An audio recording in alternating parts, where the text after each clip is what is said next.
Hey everyone, I'm Robin Randolph and welcome to Art for Healing and Joy. I just want to take a moment to thank all of you who are new to my channel and also all of you who liked and commented and subscribed to my last video where I got to share with you how I made my new series called Unparalleled. And for those of you who are new or didn't get to watch that last video, just a quick recap. I am relatively new to doing art. I began doing art last July, so only, less than 6 months ago. And this is my very first art exhibition. I'm just excited how the journey has kept moving forward. And so if you want to know more about that, just watch my last video, or you can see my current art for sale, including this new series, on my website, robinrandolph.com. In today's video, I'm going through my favorite collection of lace and ribbons. And I'm also going to be using my natural earth paints. So I'm using non-toxic acrylic paint along with my jelly plate to create some fun new textured collage papers. I'm using basic white copy paper, and I'm taking the lace and ribbons and I'm measuring them across the width of the paper. I've never done this before, and it was just this thing. I woke up with this intuition to just have a play day and practice and experiment to see what different textures I could find and how that would work with my specific non-toxic acrylic paints. And I just felt like it would be really cool to see what could happen with the jelly plate. So much about art for me is waking up with just this fun creativity and intuition of ideas in my mind, and then getting to play it out and experiment. So I want to encourage you, if you have a jelly plate, and if you don't have a jelly plate and you want to learn to play with one, I'm going to link below my favorite one that I am using here. So look for that in the description below. But anyway, look around your house, look for old ribbons or pieces of lace, going to charity shops or like the Goodwill. That's a good place to look for even like old tablecloths or old crocheted doilies. Those are all great things for this kind of art play. I'm all about art for healing and joy, which means that part of the process for me is getting organized, getting my materials together, making things kind of neat before I start, because I get really messy once I get going. So I've got everything laid out around my jelly pad. I've got a piece of paper off to the right so that I can use my roller to download the excess paint. And organization is just really the key to successful art for me anyway. All right. In the past, I've used some of the favorite top brands for acrylic out of like bottles. And although I love the texture of those, the paint themselves I found had too many fumes. Even though they say they're non-toxic, they were still too much for me. I would get headaches using them.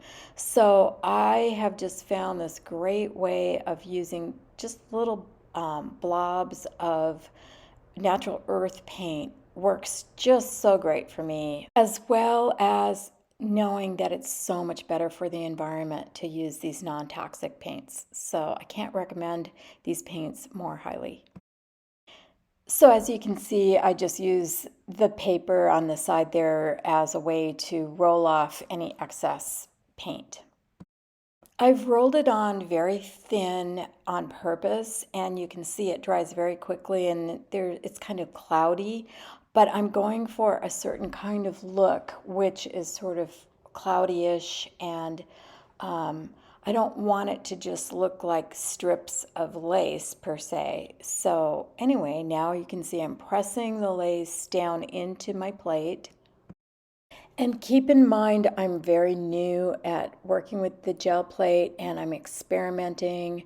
So I put that paper on top just to press further using the roller. And now I put some white paint on my roller and I'm just seeing what that will do. And I don't care if things aren't neat and tidy. I'm going for a sort of rustic kind of, I don't know, mysterious sort of look, misty.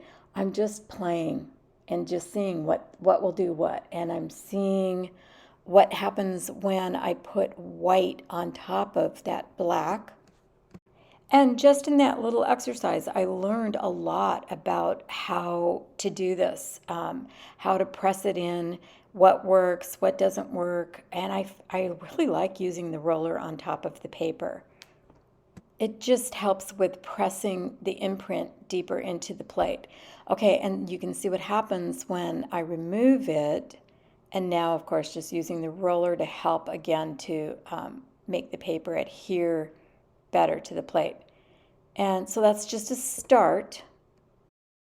So I've got some white lacy marks. I've got some ghost marks under that. And now I'm covering it again with the black. And from here, I'm pretty much going to put on some music and just let you watch the different ways I was exploring and playing with this process and the things I was learning along the way. If you have any questions about any of this, please feel free to leave them in the comments below. And of course, I'm going to show you how it all turned out.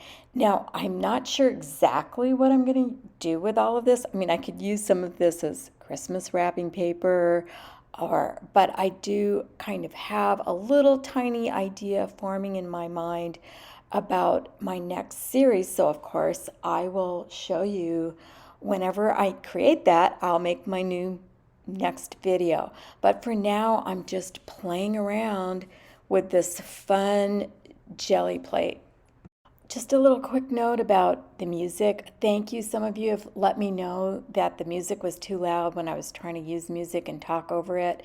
I love creating art with music. It just brings me so much joy and is part of the art for healing and joy. It's a very integral part of just the good vibes I feel when I'm creating art. And so I know some of my music choices might not be your choices, but I just want to encourage you to sit back, relax, enjoy the process with me, and feel the fun vibes that I'm feeling when I'm using music to create art.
Thanks so much for watching, and please be sure to like and subscribe and to leave me any comments.